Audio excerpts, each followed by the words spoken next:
Right, here we go, here we go, here we go. Good evening and welcome to the special edition of Showtime TV. I'm your host, Omar Rashada. This evening, we're doing a very special program, R&B and Hip Hop, the past and the present.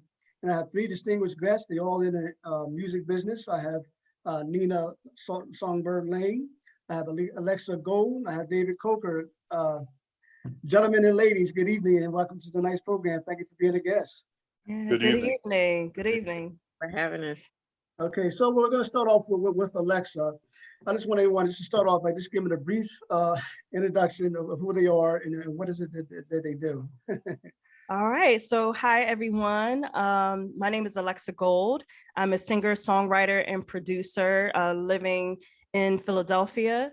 I'm right now currently self-producing my own album. I've also gotten certified in audio engineering last year, so I'm adding that to the resume and adding those skills to what I do and to other people's projects as well. So yeah, just an artist. I've been doing it for, quite some time and just happy to still be able to create and, work. All right, okay, David. My name is David Coker. As Omar has said, I am a promoter, event planner. I'm also been in music management for a long time, artist development. I've also worked on a few albums, helping people develop their craft. I've been doing it for a long time. I enjoy the music field.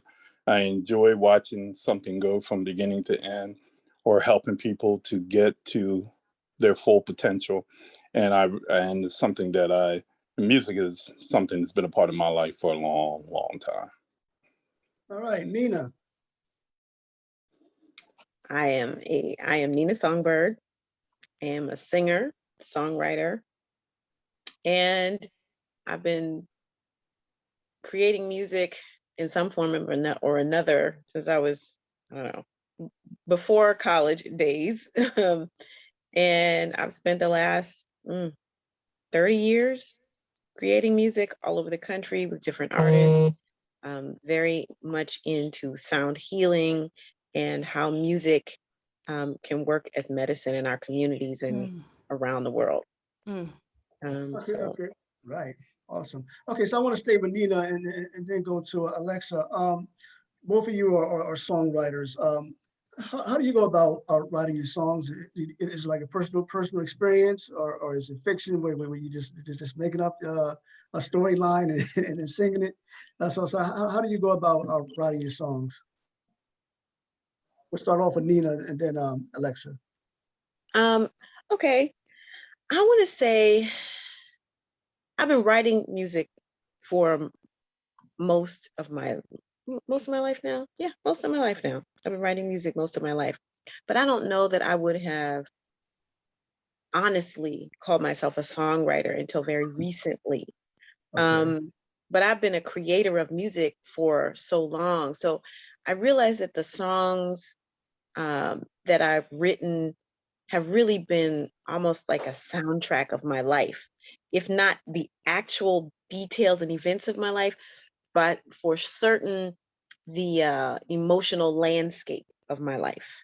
And so I find that oftentimes when I'm writing a song, it feels more like catching, something that spirit has channeled down, as opposed to me, coming up with some special melody. Or actually sometimes a melody will come to me. I'll be riding along or walking or, writing, and a melody will come.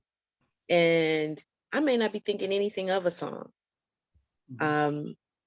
But I would say that most of my process, I would say, comes from just being present with what spirit is saying to me in any given moment. And so it wasn't until recently that I listened to some creations that I had done since the beginning of this year, and I was just like, that's like the soundtrack. That's the soundtrack. Like if I had to write this year and tell somebody through music what this year was like for me, that was it. I don't need to say anything else. Right. So that is my process. That's how songs, I feel, come to me and through me. Gotcha. Alexa? Wow. So for me, not to make it too long, but when I started writing lyrics, it was in grade school. And because at that time I wasn't working with producers and musicians or anything, when I would write lyrics, it was basically like just writing the words and stopping when I had a verse and when I had a chorus, when I had a verse, etc. And so that's how I wrote lyrics for a few years. And then when I started working with producers and musicians, then it was a matter of kind of feeling out the music and trying to find my way lyrically over the music that I was given. So it's been quite a process trying to find, or not trying to find, but just like working through the process of constructing lyrics, without music, to music, as she said, just having it be channeled, because I believe, definitely I work with spirit a lot of times in terms of the words that come out of me. Sometimes I'm surprised when I look back at what I've written and you think like, man, where did this come from? But you realize like, wow, like we really do have a connection to spirit that enables us to just bring these messages forward. And I take a lot from like my own personal experience and the experiences, of course, universal themes and everything. I do take a lot from just nature and realizing that we are a reflection of, nature, what happens in the world. And so a lot of my songs will have sort of like celestial or, sort of like earthly themes to it, because I believe that, everything is reflected back to us through what happens in the world. So yeah, as far as my lyrics, it's been a process. That now, like as I'm speaking about it, I find that has, it's evolved and changed throughout the years. Now I primarily write my lyrics over, music. So that's how I primarily write. Okay. Dave, when I look at the history of R&B, I was just thinking, I was listening to the two ladies speak. Are you in agreement that, when a male singer sings, he's singing like, girl, I want you, baby, I love you. They call Keith Sweat a beggar, but it seems like, you listen to Brian McKnight, Lionel Richie, just looking at the history of male R&B singers, it's like they sing because they're singing because they're trying to attract a female to come to them. Whereas, sometimes with females, it's like a lot of their songs are based off being hurt, like they're being cheated on a man and this, that, and the other. I mean, are you in agreement with that, or is it just me? Wow. Okay. and, and one thing, it's funny that you brought this conversation up because I was watching something on TV earlier where they talked about this exact conversation that you just said. Wow. Oh, okay. And they talked about how men always sung about love and, trying to find a woman or whatever, but women made songs out of hurt and pain and so forth. And of course, we have some of the biggest songwriters being a Mary J. Blige or we can, a Beyonce or somebody like that who can bring that feeling, those feelings and those words and put them together in a song. But what I've learned over the years, especially about men, one of my favorite songs out there right now is a song called what you call them, and of course, as soon as I said that in my head, the name escaped me. I can't think of the guy's name at the moment. But the song is "You Made a Fool of Me," and the guy is singing in the song about a breakup that he had and how the woman hurt him. And it's sort of Woody throws and remember the old Lenny Williams song, "I Cried"? You remember that song by Lenny Williams? He borrowed Lenny Williams. Lenny Williams is pain over a woman cheating on him. Okay. And this guy does the same thing in this song. It's history that men have to sing the love songs, but the women want love and have to express in themselves in their song how they feel about love and the fact that they don't always get it. And it's a shame because it's always been that way. Now, of course, the new artists, they don't do that anymore. They sing about what they want to sing about these days. It's all about how they feel. It's about independence. It's about being able to move forward without having to look back. And that's where we are now. Okay. I don't know if any one of you two ladies want to respond. If not, we can move on. I just want to give an equal opportunity. All right. Okay. Okay. Guess not. Okay. Okay. So I want to ask you. Start off with Alexa.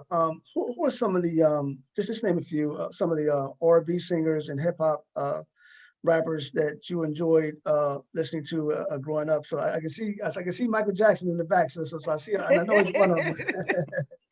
Yeah.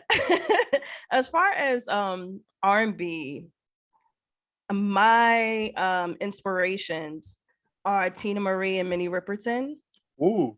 So, I take a lot of inspiration from them. Of course, I love classic soul music. I love all kinds of music first and foremost, but I definitely grew up with classic soul. So Tina Marie and Minnie Riperton are very close to my heart. And as far as rappers, definitely Jay-Z, Kanye West. Those are the ones that I felt, like, not that I could exactly relate to their lyrics, but there were some aspects of, what they said, and even like their later recordings that I felt like sort of like a connection or a kinship in relation to like what they were exactly saying. Even, Common, I think Common is definitely like a great hip hop artist. And he's definitely one of my favorites as well. Okay, David? Well, first of all, I love Tina Marie. I think I saw it like 3 times, and her words, her writing was just unbelievable. If you ever want to read a story or read a book, go back and read her lyrics. It was just, and plus he was a fellow Pisces, so that's yes. But I also was a Gladys Knight fan. I love Gladys Knight's voice because she has a voice that you don't have to look at her. When she starts singing, it's her, and she just has even to this day, she has a rich voice. As far as hip hop, of course, Jay-Z, Common, I love Common as well. I like Kanye's old stuff. I'm not a big fan of his newer stuff, because he kind of lost his mind somewhere along the line. You know what I'm saying? KRS-One, these are guys that had great lyrics and was very conscionable as far as making sure that people understood what they were trying to say. Talib Kweli, those kind of guys. The new guys, I like, let me see. As far as the new guys, what I find about the new rappers is they all go for show. I mean, it's not about the content, it's about the show. Mm-hmm. And that's what makes me I can go to old school rap all day long. Right. But the new stuff is all about the show and the beat, but they're using old school music to do the beats. You recognize almost every song that a new rapper does, today's rapper does, you recognize all the music because it's old school. Mm-hmm. That's all I got to say about that. Okay, Nina? I'm not an adept in the field of hip hop, so I'm just gonna say that straight out right from the beginning. But I do love Common. I'm a huge Erykah Badu fan. Mm-hmm. I do like some of this new stuff they're doing. I can't say that I can call the artist by name, but I do like some of this like these new rap artists who are singing positive lyrics about womanhood. I love it. I love hearing them, speak the words for women to really take back their power, own their power without, no maliciousness towards men or, none of that. Just, I'm a woman and I'm here and this is how I'm moving now, in this here now. So I'm liking hearing that in terms of like women just standing in their full divine, feminine, you know, and right. I'm loving hearing the brothers who can get down with that. I like that too. Um, I love KRS-One. See, I don't listen to a lot of people, but everybody y'all said, yeah. Right. Gladys Knight is one of my I used to go to sleep listening to Gladys Knight. The timbre of her voice. It's Yes. like liquid love, like you're not hearing that everywhere. You're just not hearing that everywhere. Um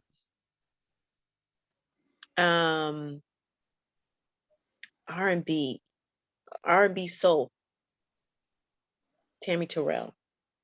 Oh, wow. That's a voice. Marvin Gaye, Yes. Stevie Wonder. Mm. This is soul music that just gets right down in the, into the Yeah. cellular, Yep. parts of you, Right. and I feel like Al Green, Oh, please, oh yeah. Oh please, yeah. Al Green, I Mm, feel like he was given PhDs in vocal expression. I used to be like, wait, I gotta hear it again. You know, one of my dearest beloveds, we were going over music, talking about how these artists left their legacy in us as Right. young people. So the music that we create comes from a whole line of masterful musical mentors and teachers who just Mhm. dropped their gems and seasoned us with their musical uh, artistry and mastery. You didn't have to go to school necessarily to get a PhD. They were dropping it like it was hot all over us. Us who Mm. it was. Yep. Oh, D'Angelo, that brother. Oh yeah. Yeah. Yeah. You know, Yeah. his new sister, her. I like that. You know what? You're I right wish about her. I, always, Her, I like what she's saying. she's a beast. I'm like, okay. And they can do. They're coming to the music with every part of their gifts. I'm a storyteller. Oh, and I can play this. Oh, wait, let me put a little beat on it for you. Oh, and let me drop some science while I'm at it. I mean, the tapestry of music that we've been left to glean from. Listen, the harvest is so ripe, and so full, and so rich. There's, I really do feel like I was gifted to be able to hear all these musical masters. So when I go back to the songwriting piece, it really freed me up, because I used to go, I don't really know how to write songs. I don't know. Mm. And when I realized how much had been dropped in my spirit, I was like, all I got to do is just yield. The music is in me. Just let it flow free. So, yeah, those are some of the influences. And yeah. Can I add to that? Because Sure, she sure. opened me up. Yeah, she spoke a word. Because it's really like when you were talking, even David, when you were talking, just Right. so much started coming to mind for me. Now, definitely, Dave, when you had said something in regards to kind of like what you hear now, they're borrowing from, it sounds like old school music, like they're basically taken from the older music. And so I co-host a podcast called The Beat Connection. And The Beat Connection, what we talk about is basically what we call the sonic ancestry or lineage of, let's say, your modern hip hop song, and we connect it back to the artist that they sample, and we just basically have a discussion of that particular song and the artist involved, and the stories. So Yes. I'm doing that, and as we continue doing these episodes, I'm learning how much, particularly in the 90s and even in the 80s, the birth of hip hop, but let's just say like 90s era, has taken so much from so many different places. And it's incredible to hear how this older music is repurposed and brought to a new generation of listeners. And when you were speaking, Nina, when I started thinking about like vocalists, I mean, first of all, I'm right there with you. I thought about Rochelle Farrell, and how incredible Rochelle Farrell's voice is, and just the expansiveness. Her range is so wide, and it's just so beautiful. And when you like, it really gets into your cells listening to her, listening to Jill Scott, Bilal. I mean, I'm from Philly, so for me, we're talking about what I consider definitely one of the places of soul music. So there's definitely a lot that's kind of like in my musical palette from what I've grown up with. But definitely as someone who grew up in like the 90s, like Mary J. Blige and Aaliyah and SWV and Tamia, like, even if I don't necessarily identify them as influences, there's still parts of what they have done that really shaped who I was, because I enjoyed the music. So I think, I think sometimes we can be, a bit biased in terms of what we love and say, okay, well, maybe it's like better than another generation or what have you. But I think like each generation gifts us with their own personal expression and view, perspective of the world. And I think even if I don't necessarily take to it like, oh, I'm listening to like the latest trap song or what have you, I think there's still something to be gleaned from it. I ain't say this, but I'm down for some Megan Thee Stallion. Listen, her and Cardi B. I was like, oh, wait a minute. I mean, if I can get past the words that, my ears, my virgin ears, hey, they not lying.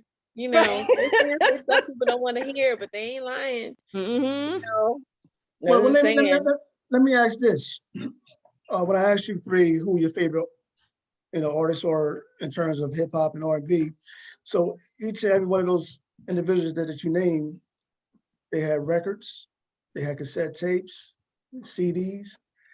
Nowadays, I don't think you get those things. So how for today's artists, how do they go about promoting their work? I mean, how do they sell their music? I'm just throwing it up there for anybody. How do you're asking how they sell their music at this time? Yeah, this time, yeah. A lot, yeah. Well, got social media. I mean, everything's about social media. Everything's about making sure that you're able to get your music out there any way possible. When you look at you got all these sound streams, you got all of these different music services that you can get onto. It used to be you used to sell your music out of the trunk of a car with CDs and stuff like that. But now you don't have to do that. I mean, you can do that. You can sell your tapes. You can still do your CDs. But now you have so many different things at your disposal. You can go on YouTube. You can go on TikTok. These people that consider themselves to be what they call influencers now, these people are all going on to these places like YouTube and Instagram and also TikTok, and they're creating these personas that are being picked up. Some of the biggest music sellers right now are people that created a video on YouTube or TikTok and just put the music out that way, and that's how they got on. And that's how most of these people are getting on. It's something that they heard on TV. You got people that are going into acting and doing all kinds of other things because they're going on the social media and they're doing these things. That's how they're doing it now. Right. You just mentioned YouTube. I mean, I remember growing up, loving and watching BET with the Donnie Simpsons with Video LP, Video Soul, and you had MTV.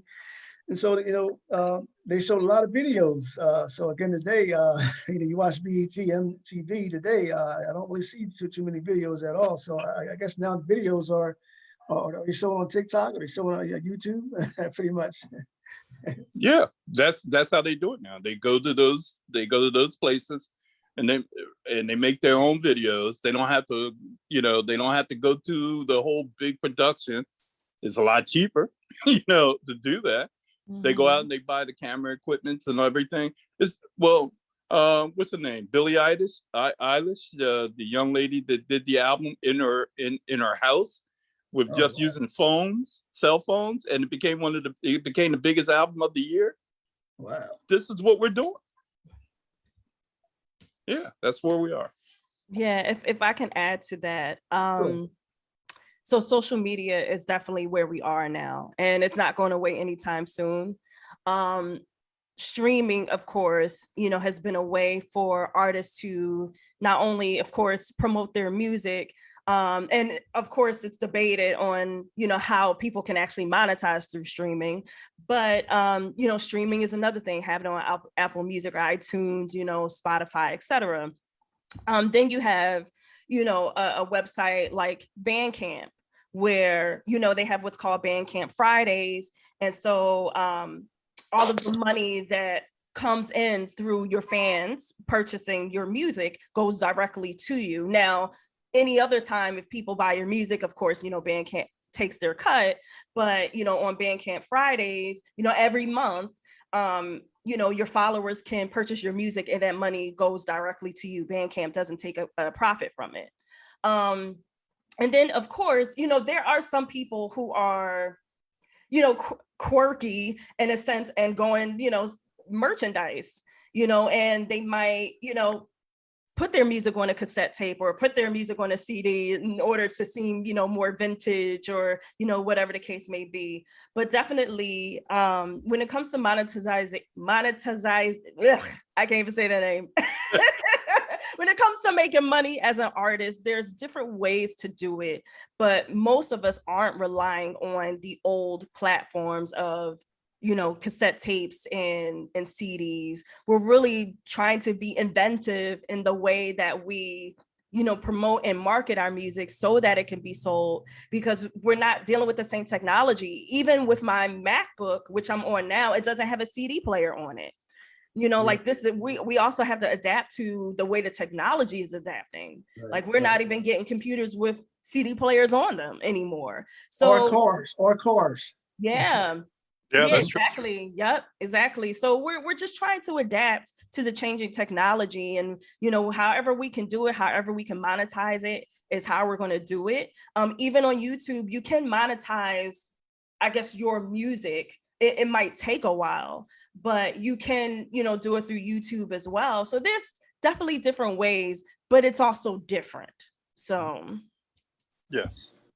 I can remember my brother and I trying to figure out how to sell like just a kind of a sample CD.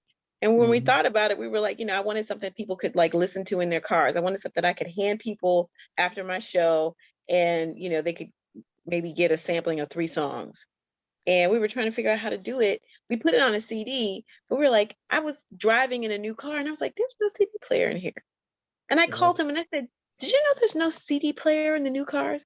And I started asking people and I was like, there's no CD player in the car anywhere. Right. And so we started thinking about something with a USB kind of thing, and unfortunately we never got to finish that project, but I was like, wow, things have really changed, like enormously. And I remember a person who's probably like 20 years my junior, maybe not quite a full 20 years my junior, and she was describing to me, she was describing an 8-track tape, and she was like, the little square thing that you all used to use to listen to, it looks like a piece of bread. And I was just like, like a piece of bread, and then it hit me, boom. She's talking about an 8-track tape, and I was like, wow. We have come a long way. wow. And you know what? Let me add to this too, because I don't want to discount vinyl.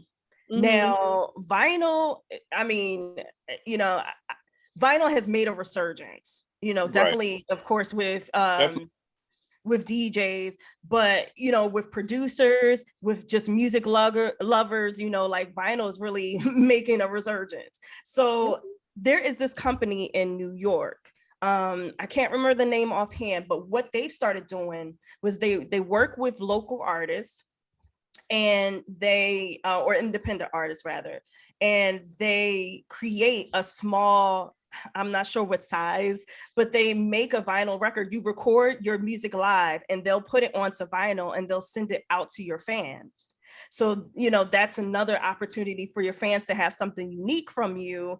You know, if they have like a vinyl record player and have something unique from you, that's very special and personalized. So that's when I say, like, we're kind of like, you know, vinyl, I think, is one of the technologies that still seems to kind of like have this sort of like resurgence. I don't know what it is, but I think it's really based off of the DJs really like still clinging to vinyl and being authentic, you know, in that way.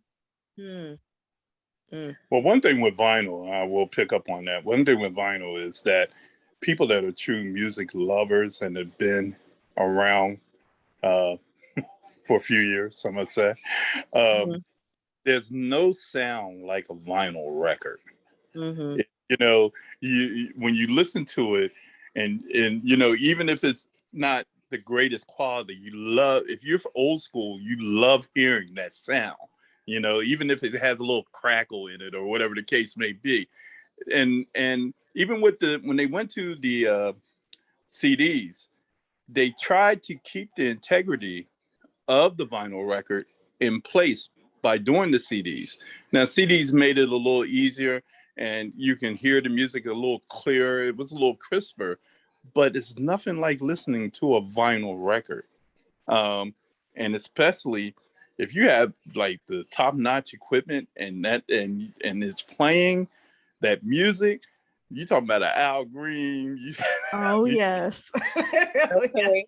So, you know, you hear that, you hear them singing the song. You don't just hear words, you hear them singing. And that's why vinyl has never really gone away. It's always been around. Like you said, the DJs have always used it and so forth and so forth. So it's never went away. But right now it is definitely at an all-time high over the last 20 years. Is because people are going back to it because they love the sound. It's an old school sound that there's nothing like it. You know, I'm looking at Alexa got all those pictures on the back. You know, all those people have vinyl records. You know, and that's what made them popular. Is that vinyl? That's all I got to say. Right. You know, music is also business.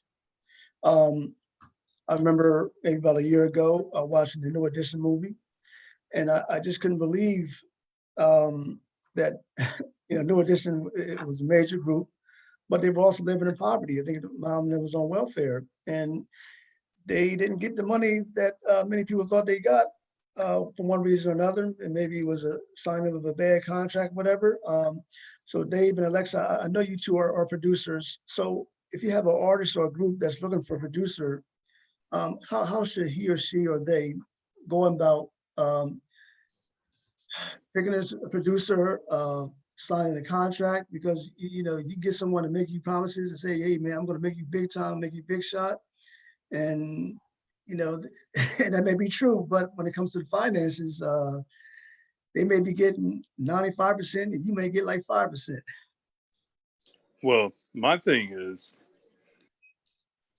never sign anything without legal representation with you, someone that you can trust on top of that. Okay, because one thing that you have to realize is, yes, if somebody comes to you and say, I can make you a star, they're probably going to make you a star. That's not the issue. The issue is, are you going to be a star with some money? The issue, because not just, you know, we talk about New Edition. We saw what is it? TLC went through the same issue. You know, there's a lot of some of the biggest groups that, and we know their music very well. They all went through those financial type situations, and it's because they signed contracts. They were young. They signed contracts that people took advantage of them with those contracts because they wanted to be one thing, famous.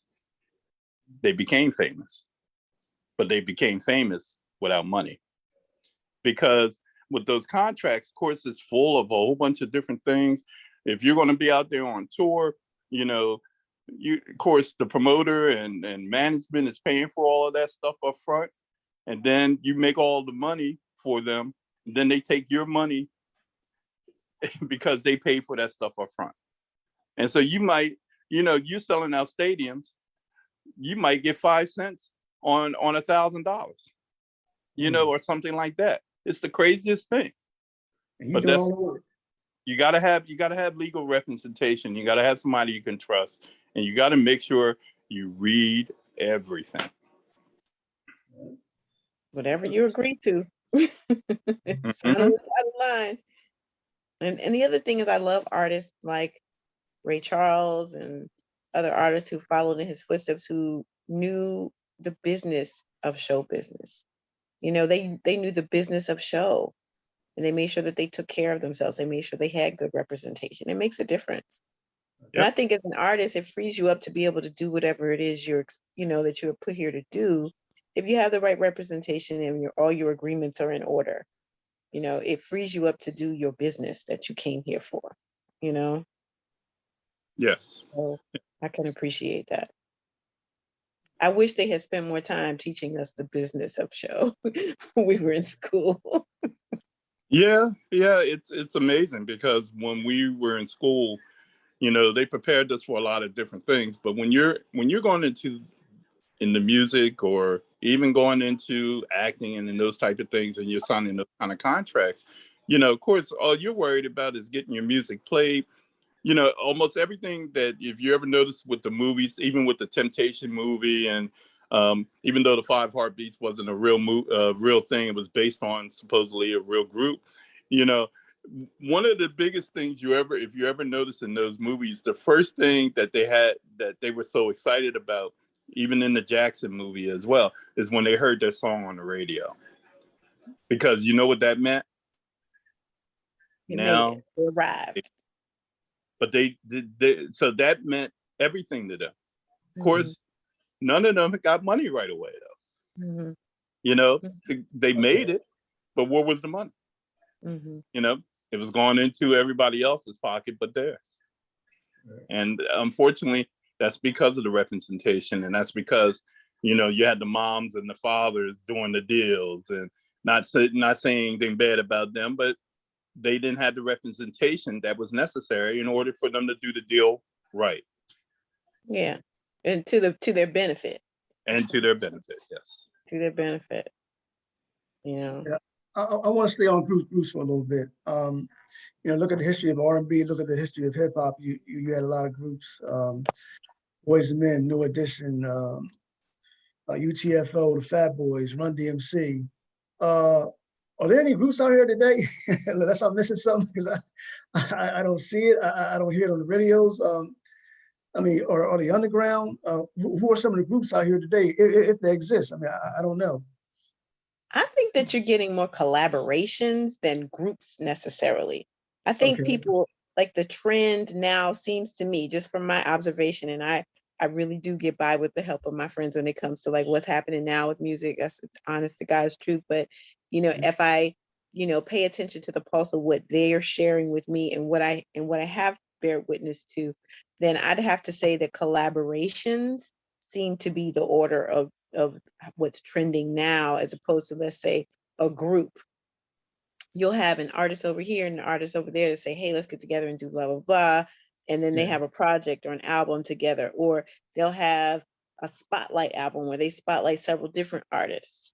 But I haven't seen much in the way of groups, but then, I could be, Well, I'll say from what I've seen, so obviously there was like a swell of groups, let's say in the 90s, maybe even early 2000s. And then somehow it kind of evolved into mostly like solo work, like just seeing a lot of solo artists. So it's not to say that there aren't groups out there, but I think the percentage is very small, at least like right now. But I will say, for some reason, so Robert Glasper, obviously he's an artist in his own right, but I know he works with some other musicians like Terrace Martin, Common, they have like a group together. So you'll have like some musicians who are like, okay, well, let's form like a super group or, some sort of like a small group instead of just like collaborating once in a while. Maybe their energy, works so well together that they decide to become a group. But it's still very much like a very small percentage. Like we're just not in the time of groups right now. When I think about pop music, I think about like BTS, like there's this really popular, I want to say they're Korean, it's like a Korean pop like boy band. And so they've been making like a lot of shine, like they've been getting a lot of shine over here in the States. But yeah, I mean, just thinking off of the top of my head, I don't really know a lot of groups like that. And I don't know exactly why that is or what happened as far as the business, in terms of like that change. I'm not sure why. Well, you're right about BTS, and in this subject that we're talking about right now, there's probably no other group that's rivaling them at the moment. Okay, because they are at the top right now. Yeah. I think a lot of it has to do with money. Mm-hmm. When you have a group, that means you got to split the money. Oof, You you got to make sure that everybody's happy. So usually with groups, there's usually somebody that's always more popular than the other. So there's jealousy that comes into play. Mm-hmm. You know, with some of our favorite groups from the past that even rang true with a lot of the Motown groups and a lot of the groups from back in the day, because they start out as a group and then all of a sudden one person is the most popular and then they want to be that person in the group. You know what I mean? That type of thing. So it's hard to keep a group of individuals together these days. I've worked with some of the top bands in the area. And one thing that you have to make sure you understand, even though there's sometimes they change their parts or whatever the case may be, you gotta have some type of understanding and some type of likability towards each other in order to stay together. One of the groups I give the biggest respect for, just because they stayed together, their core group especially has stayed together, is the Roots. Mhm. Right. You know what I'm saying? That's the group I was thinking of when we started talking about groups that are still, happening now. I was like, Yeah. who's really? Yeah. I was like, other than the Roots, like who's really together? Like, Yeah. You know what? But I didn't think about the Roots. I'm sorry, just real quick. I didn't really think about the Roots though, even though that's a remarkable, just because there's the one lead vocalist or like hip hop artist, and I don't like. It's not like everyone knows everyone in the group. I mean, and just being honest, it's kind of like the band and like Questlove, and then you have like Black Thought, but you don't really know unless like you really know the band's music like that and you're really deeply into them. You might not know all of the other members, so I think that's why it didn't come up in mind for me. Like, oh yeah, but that makes sense. Like, they're still a group. Yeah, still a group. They still perform. They still record. And one thing about them that was very unique, Jimmy Fallon, who showed they're the band on, he had a show prior to the Tonight Show, and the Roots was his band on that show. So when it came time when he was announced the host of the Tonight Show, when he went to the Tonight Show, the people didn't necessarily want him to bring the Roots with him because of their who they are, and because let's keep it real, you got a white host with a black band. So he fought for them. He said, I'm not doing this show without the band that I want to be on. And who's the best band? And he said the Roots. And he fought for them to be on that show. And they've been with him. So they've been with him ever since he started doing late night TV. So, and when you look at all these shows that have late night bands or whatever, nobody's better than the Roots. Come on now. And the Roots, when you look at Questlove and all he's done for music, the documentary that he did you watch that documentary? That was awesome. It was awesome. And to think that all that music was hidden away all these years, and to see the talent that was on the stage back then, but this guy, anytime if you look at some of the top music productions out there, his name is usually somewhere in there, if you ever noticed. Yeah, so yeah. Well, Dave, you still got, groups that from our parents' generation. You got the Whispers, you got Earth, Wind, and Fire. Oh yeah. They're still kicking it, man. They still kicking it. Yeah, they are. Yeah. Look, one of the best shows I ever seen was the OJ's live. I'm telling you, they did that. I'm telling you. And of course, you got Frankie, Beverly, and Maze, and doing the same song for 30 years, but still.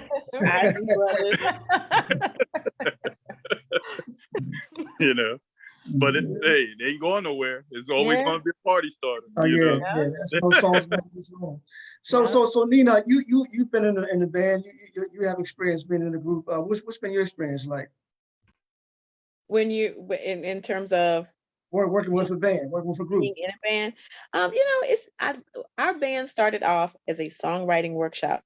As a or at least the first band that I was in with, and I don't know, I wouldn't say the longest, but I probably was with both bands probably in equal amount of time over time. But I used to be with a band called October World, and they really are like family members. And just like family members, we had our disagreements, we had our conversations, but I can tell you some of the most creative expressions that I've had in the last 20-30 years came out of that experience. I mean, we were just talking about, that was one of the people I was talking to about how we just have gleaned so much, and October World was our way of expressing it. Mine was more of a gospel R&B rhythm and blues expression. We had somebody with like a rock, heavy metal, gospel, folk expression. We had somebody who was like, all different. We brought all of our pieces of our musical ancestry to the pot and stirred it up, and we came out with this Black expression of music called October World. And I don't know if we decided we were becoming a band when we started. It really did start off as a songwriting workshop, and I was down for it because I was trying to develop that part of me. And so with any group of people outside of two, you're always going to have moments where you may not agree with the other person on how to birth an expression and allow it to be. But I would say in the early years of our coming together, we were much more experimental because we were coming at it, with fresh eyes. We didn't really know, some of us knew each other. We knew each other from different places. So we really, we put our trust in spirit to lead our forward motion. And we came up with something really beautiful, something we're all proud of. Right. And the different people who came and went, there was always the core, 3 of us at bare minimum, and most of the time 4. And we just, the times on the road. I mean, some songs came out of our experiences on the road, 1 or 2 of them songs started off as a joke, ended up on the album as a song that people actually liked, and then of course you have songs that, become an expression of the group. It might be a song that the audience likes, but it's the one you can't stand to sing one more time, but that'll be the one that the audience goes, sing that song again, and you're like, so I mean, I loved being a part of the band. I loved being a part of the group expression. I loved the challenge of working with another artist, of that iron sharpening iron in terms of like how you express a thought, how do you express, something musically, how do you give it, the exact, that I always say, I saw this commercial the other day that hit the expression so perfectly. It said, I am the secret ingredient in any recipe that I create. So I'm the secret ingredient in any creation, musically, or written, that I express. And so, being in those groups, and then later in a group called Black Notes, where we brought, again, it's like the finer bits of jazz, R&B, hip hop, and ancestral music to that pot and that expression. Oh, the things that I got to do creatively in that group were just, I mean, vocally, creatively, were just, nobody could have paid me for that. Like, it was a beautiful experience because I got to really dig down and experiment in different ways with my voice. I remember doing a song that we did vocals over top of a poetic piece that our band director's daughter wrote. And I remember doing this kind of growl over the music that ended, I mean, we were just playing around in rehearsal and it ended up being part of the song, and it became such a like intricate part of the piece, but you couldn't do it without having that in there. And it was funny because they were like, what made you think to do that? I was listening to an old Sly Stone record, and I heard, oh, Family Affair. I was just like, who sings like that? I mean, he was just singing his, that was just his expression that day. Newlywed a year ago, you're still checking each other out. Who does that? Who's expressing their story like that in music these days? There are people doing it, but I mean, then he was the master. He was the master, Yeah, I was thinking of other artists earlier when we were going back about the groups, but I was thinking about Donny Hathaway and Roberta Flack, and just the sounds that I could hear, of artists that were like turning my knobs while we were talking. But not to veer away from that. I'm complete. I'll leave it right there. Right. But, You're yeah. right. Dave, I was thinking about some particular hip hop artists who really made it big over the last years. You have Will Smith, man, actor. He had his own show. Now he has a book. He was in movies.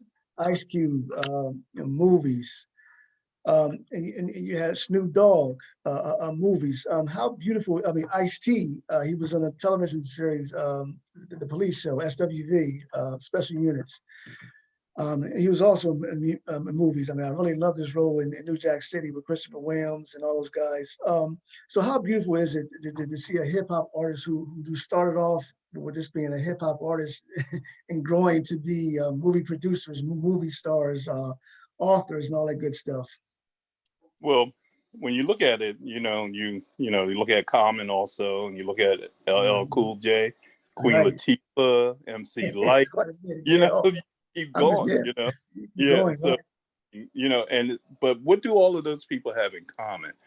They come from a period of time when hip hop was fresh, it was real, and it gave them an opportunity to not only to be creative musically, but it gave them an opportunity to be creative in other parts of life. And so all of these people, like the ones I just named and who you named, are all people that took those creative licenses and took them to another level and just said, hey, I'm not just going to be relevant here. I'm going to be relevant everywhere. And so all of those people have made it. Whoever think that when Snoop first came on the scene, right. You looked at Snoop in one light, he hung, he with, Death Row Records, and, and they had this certain reputation and everything.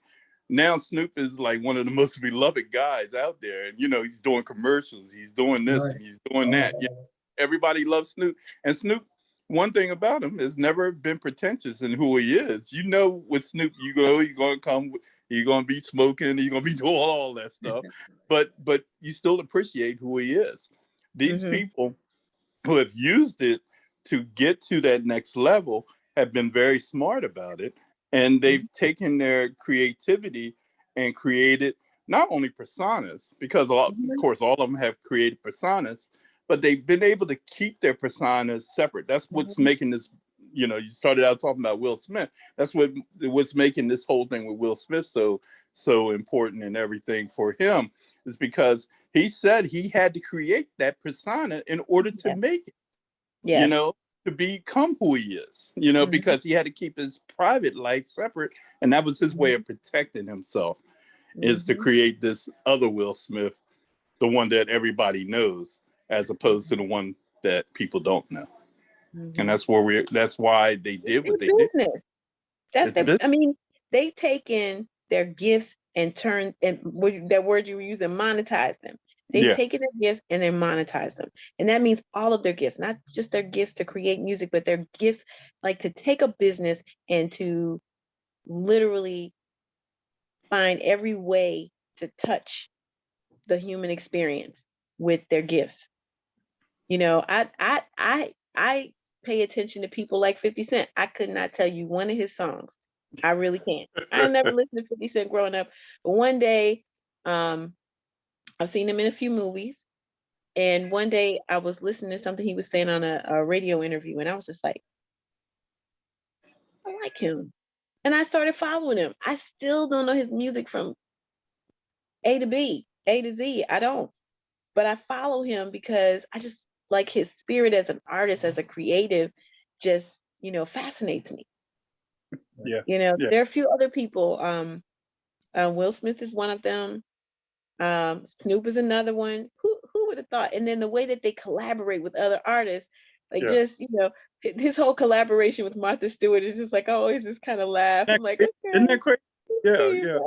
And we can't forget Puff Daddy. You know, he's right. He's everywhere, right? You talk about creative genius. There's another one. Yeah, definitely. Okay, so the big news that's going out over the last week is the Travis Scott concert. Unfortunately, it got out of hand, and he had maybe 8 to 9 deaths. So I want to ask everyone who wants to speak on that. Alexa, you know, we were talking about it prior to the beginning of the program. Points. Well, I'll reiterate what I was saying. So, you know, obviously we're all on one accord that what happened, you know, at the Astroworld Festival was a tragedy, you know, but I guess my perspective on it, as horrible as it was, what makes that situation different from like a Michael Jackson concert back in the day when there were hundreds of people there who were falling out and passing out, and, you know, that whole thing. And it's not to make light of anything that happened or the lives that were lost. I guess it's just kind of giving a sense of, you know, is because I know that we're also still dealing with COVID too. And I understand that that's the reality that we're also living in. But what makes, you know, this particular tragedy different from, you know, or this experience different from like a Michael Jackson concert, where, I mean, and I don't know, because I've never been to a Michael Jackson concert, but, you know, the same thing might have happened, you know, at a Michael Jackson concert. Like, how do you deal with these, you know, these sorts of incidents where there could be the threat of, you know, like someone, you know, getting potentially hurt? Is that on the artist? Is that on, you know, security? Like, how do we evaluate a situation like this? You know, Dave, is it entirely on Travis Scott? Is this his fault, or was it because of lack of security? Maybe the people who own the facility. I mean, who's at blame here? Well, let me do two things in reference to Alexa, what she just said, in reference to was the difference between a Michael Jackson concert back in the day and this particular concert is the fact that even though they had thousands of people there, Michael would never tell people to do certain things, like come up on stage. Or Travis Scott has had two other cases where he's excited riots, and he's talking about having people jumping off of balconies and stuff like that. Okay. That's the difference, is that he's out there telling people, do this, rush the gates, do this, do this. And he's exciting the riot by hyping the people up to a point that they're just going crazy. Okay. And that Michael's people got hyped, and they, of course, got excitable, but they did it within the area they were in. And they were not, you had a couple would try to get up on stage to get to Michael, but that's every entertainer back in those days. Everybody was trying to get to Mick Jagger and those type of people back in the day. But Michael wasn't saying rush the stage or do this or do that. Travis is trying to hype everybody up, and that's what the difference is. Yeah, the same fever, same pitch, but without the violence and without the craziness. It's no different than what happened back on January 6th last year, when we had a certain person who excited a riot in Washington, D.C. We won't even go there, but that's the same kind of situation that happened. Okay. Now, getting back to what Omar just asked me, let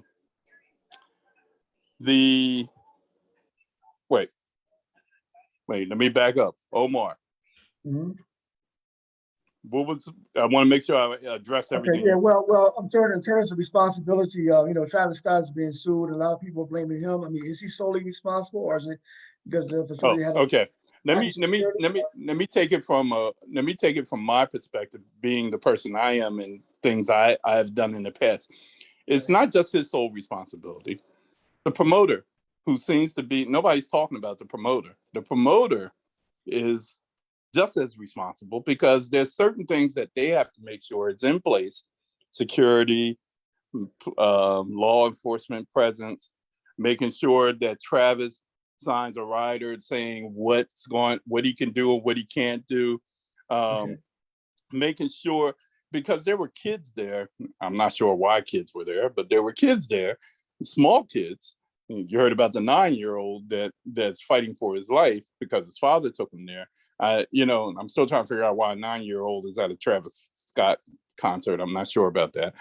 But still, the whole thing is, the promoter has to make sure that everything is right. It's not just about the money. You got to make sure, anytime I do an event, I'm on everything. I'm paying attention to anything that's going on. I'm watching everything. I don't need to be in front saying I'm the guy that did this or whatever the case may be. I'm always the guy in the background, because I'm too busy watching everything to make sure everybody not only is having a good time, but that the peace is met, that we're not fighting, that we're, nobody's not being mistreated, or, that type of thing. So I think the promoter is it's not just on Travis Scott. Yes, he excited a lot of this stuff, but the promoter also had to be prepared for what's going on or what could happen. That's where I go with that. Okay. And if it's happened before, then somebody Twice. knows something, right? Twice. So, Yeah. Okay, twice too many. Yeah. You're typically when you're in a promoting situation, and I've never been in a promoting situation, but I have been an artist representative for people on the road. You typically know who you're dealing with. You know their personality, you know what they're capable of, you kind of have a sense of what they will and will not do. And if you know that you have a young person or person who is who has a proclivity to incite violence, then you do have to put things in place to make sure that this doesn't happen.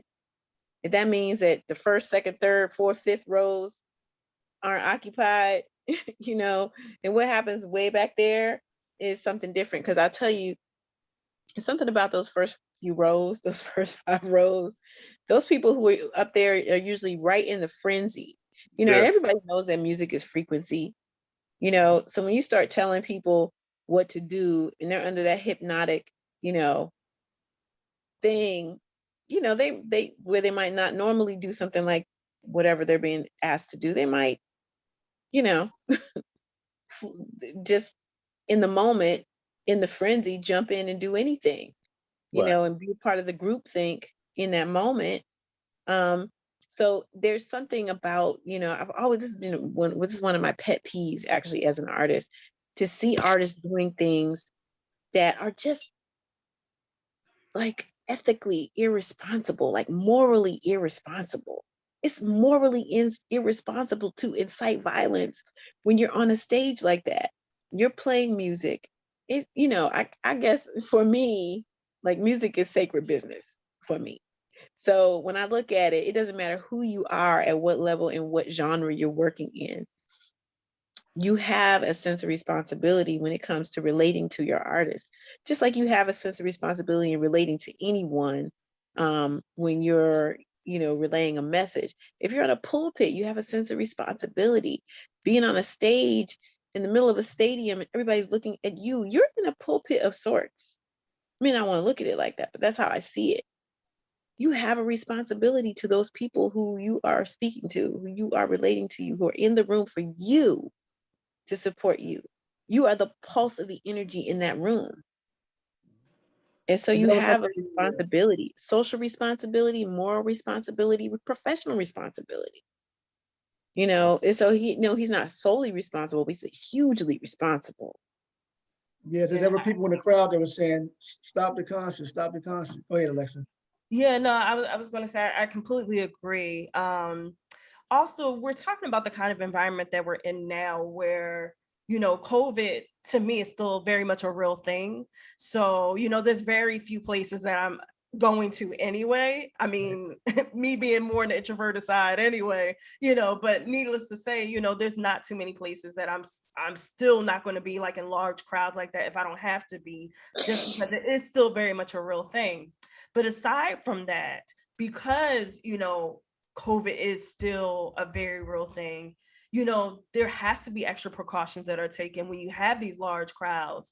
And we're talking about large crowds of young people, because I mean, there aren't people maybe like, I don't know, 50 and older, you know, attending this concert. This is like 20-year-olds, you know, so considering that you have young people who are very much like desperate to like go somewhere, get out the house, you know, like, you know, express all of this pent up energy, you know, going to a concert is one of the few places that they have to really let loose, which is a great thing.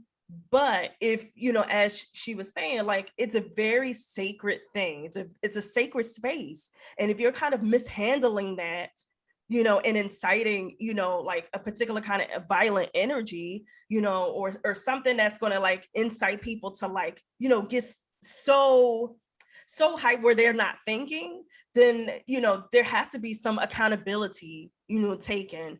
Obviously, you know, he's only one person. So at the end of the day, you know, there's accountability from so many, you know, parts of this situation. But definitely he is one of the star players. And I think as a person, like I can't even imagine how I would feel being on a stage and knowing that somebody, you know, died at one of my concerts.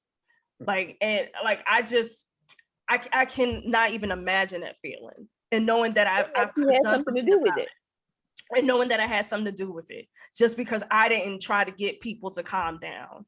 I mean, you see people rushing the stage, you know, why, especially, you know, why not just tell people like, yo, like, you know, stop the concert, like, let's calm down, because you have so much power. We as artists, you know, or the people who are on stage, we have so much power. And it's something, you know, like we have to take responsibility with that. We have to. It's just, it just makes me so upset to think like lives were lost for nothing. Yeah, yeah. Well, it's funny. There's a very famous video and scene from a movie, the James Brown movie, where right after Martin Luther King was shot, there was a concert done in Boston, and there's a very famous video about the live video of what happened when James Brown was doing this concert. They decided they were going to cancel the concert, and they decided to do it anyway. The mayor of Boston was a young guy, white guy, and he wanted to cancel the concert. And James said, "No, we're going to do the concert. People need me. They need me to be there. They need to hear me. they need to feel comforted by what's happening. So he gets up there and starts performing, and a couple of kids start rushing the stage, wanted to get up on stage and dance or whatever. And they had dogs, police dogs and everything out there on stage, get ready sick after the kids. And you see the cops come and they're pushing the kids off the stage, and James stops the concert and say, "Hey, stop. We are Black. We can't do this. They're expecting us to do this," and he takes full control of the situation. And he says, "Go ahead back down there, enjoy the concert. Let me sing. Let's have a good time." And before this turns into something else. Right. Those kids got off the stage and he continued to perform. Right. He took control. Travis Scott didn't do that. Right. Right. All right. We have about 10 minutes remaining in the program. So I want to give everyone an opportunity, just a couple of minutes, to give the audience information if they want to contact you. And then also, one thing that COVID did do was they created the virtual battles. You had Brandy against Monica, you had DMX against Snoop Dogg, you had the Isley Brothers against Earth, Wind, and Fire, and so on. So if any of you, watched that, what was your take on that, on the virtual battle? So we're going to start off with Nina. I honestly tried not to watch some of them because to me, it's just a concert of two people sharing their gifts, like one over the other. There's always going to be a little bit that I like over here and a little bit I like over here, or, I don't know. They weren't so many, the battles to me weren't so diverse that they were capturing my need to compare, So I can't really speak to the virtual battles. It was just amazing to me that we were having them. I was like, wow, this is what we're doing now. I guess we gotta do something, Okay. Well, okay. how can people contact you? They want to get in contact with you. So I'm developing that. But you can look for me at ninaelane.com, NINAELANE.com. And that's where you'll be able to find me. I've really had to I've been performing live for years, and I've been able to sort of, not have to deal with this whole technology piece. So this has been a new immersion for me, and learning how to get into this side of my artistic life. So it's all new for me. So I'm glad to have had these conversations with you all tonight. And I definitely will be looking for how to reach you, David, and you, Alexa, because it seems like I've been in the state of Delaware for almost a year now. I live in Washington, D.C., from Washington, D.C., but I'm in the area, and Philly's just up the road. And David, I don't know where you are, but you all go ahead and tell us where you are. I was like, look at the divine connections here. I was like, okay. All right, David. Well, it's Nina, I'm in Delaware, so I will say that. So just and as far as the verses is concerned, I've watched a few of them, and yes, some of them were okay and whatever. Of course, the best two that I saw was Gladys and Patty. That was a great one because that was a love fest. That wasn't all about who's the best and so forth. They just put a lot of music out there, and they wanted people to enjoy that. And the Earth, Wind, and Fire and the Isley Brother one was a good one because that's old school stuff, I like the idea of what they're doing. I just some of the matchups, I was like, that doesn't make sense to me. But whatever the case may be, it's something different, and it was something that kept us entertained while we were cooped up in the house, and that made all the difference in the world. I would like to see them do some of the music from the people that are not here any longer. I think that would be interesting. And, we went through the whole night without mentioning one particular person, Luther Vandross. How we do that, I don't know. It's so many of them. There's so many of them. Yeah, I know. It's funny. He just he just totally got forgotten about tonight. So, you know, Yeah, he's a but Well, never legend. I forgot. like to do a roll Never. call at the end of this just to give some homage to all of our favorites. Yeah, there we go. There we go. Yeah. But as far as contacting me, you can reach me on Facebook under David P. Coker. I'm on Instagram. I'm on LinkedIn. I'm on all of those. Twitter. I'm on Twitter as well. I have a company called Dave Mark Inc.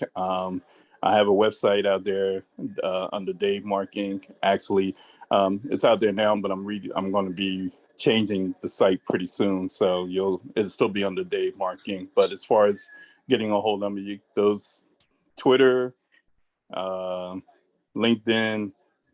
Facebook, Instagram, all under David P. Coker. Okay. Okay, and Alexa. All right, so I didn't really see too many verses. The one that I did get a chance to see actually, and the one that I absolutely love was Jill Scott and Erykah Badu. And if you're talking about like a love fest and just the warmth and just the positivity and during that time, during that, you know, like the conversation and I guess just hearing their music, which was so pivotal to so many people during a particular time. I mean, that for me was amazing. It was so amazing. I did see the Isley Brothers on NPR's Tiny Desk series, and that was cool. It's cool to see like these newer platforms and see like the artists that might be considered like old school, like your parents, you know, like this is their music, to see them actually being brought into like these spaces. I think it's amazing. And I think we need to continue doing that to bring, you know, to remember how great these artists were, and to also empower them by allowing them to know like there are new listeners, you know, like younger listeners who are enjoying the music just as much as, you know, the fans who grew up with you. So yeah, you know, this is where I am. I love this music. So as far as getting in touch with me, you can find me on Instagram at Alexa Gold Music. And you can also find my podcast, The Beat Connection, on Instagram as well at _beat_connection 215. So that's _beat_connection 215. And you can also find us on YouTube at The Beat Connection 215 as well. And feel free to contact me because I love this. I love sharing with beautiful, positive, you know, powerful people who are utilizing their gifts, you know, to create something because the world needs it. Mm-hmm. So. Yes. Okay. You know, another virtual battle that, oh, go ahead, Dave, go ahead before I close No, it. I was just wanting to mention, she mentioned her podcast. Let me drop mine in there too. I do have one of those too. So you can find me on Podbean, and that's under News and Trends with a Z. News with a Z and Trends with a Z with Dave and Lynn. Okay. And that's on Tuesdays at 6 o'clock. Nice. Okay, and then one virtual battle that I loved also was SWV against Escape. Oh yeah. Grew up listening to those two groups, and they were awesome. And then two performers of my two favorite performers, Prince and Whitney Houston. We didn't mention them. I want to mention them as well. They were awesome. So I'd like to thank all three for being guests. This was awesome. We got to do this again. Maybe we'll do a part two. I'd like to thank everyone for tuning in and watching this program. Please like, subscribe, and share. All right, everybody, take care and have a Awesome. Take All care. right. Thank you so much. Thank you. Thank Nice you, to meet y'all. guys. All right. Take care. Take All right, care take now. Omar. All right, thank y'all. See y'all. Thank you. All right.